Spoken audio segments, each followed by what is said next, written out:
30,000 people in Manchester are living with Alzheimer's disease. Some will be cared for by friends and relatives who may have little knowledge of the condition. One event this weekend is offering visitors an interactive experience of what it's like to deal with dementia, as Anthony Sinclair reports.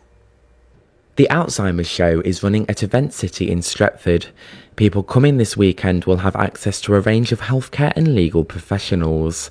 The event hopes to break down the walls of isolation that can sometimes occur for the person with dementia and also their carers. Christina MacDonald cared for her mother for 10 years. I think people do want to feel that they're part of a community. I mean, unfortunately, it's one of those things that if you're actually not going through it yourself, as supportive as you might want to be to someone who is, you don't understand it unless you're living with it directly. And I had the virtual dementia tour experience about 6 months ago.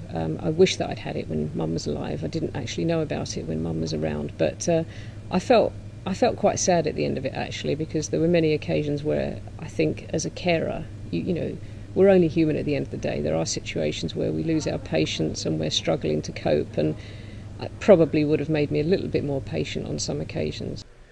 One of the main features of this weekend show is the virtual dementia tour bus. Volunteers have some of their sensors artificially altered to simulate what it would be like having this brain-altering illness, which affects 1 in 3 people who live over 65. What the virtual dementia tour is all about is a simulation. So we put equipment on that is scientifically proven to be able to change behaviours, and we also lead the person through the tour, so our actions will directly affect how they behave. By putting on headsets that are medically proven to be exactly what a person with dementia hears, by giving them a sense of peripheral neuropathy in their feet and in their hands, by giving them a sense of macular degeneration, peripheral vision loss. What happens is the person then is involved in exactly what a person with dementia is involved in every day. Hello, can I have some yoghurt for me?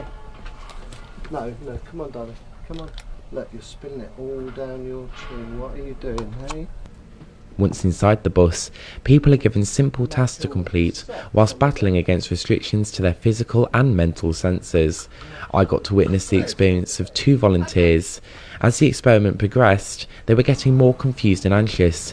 Glenn commented that they were displaying the typical behaviours of a patient with dementia in a care home. I was just very pleased it had stopped. You know, Yes. you could get away from it. Yes. But it certainly makes you think, if people are suffering like that constantly, well, I just don't know. And I still feel as if my brain is trying to sort of catch up now and get back to being as it should be.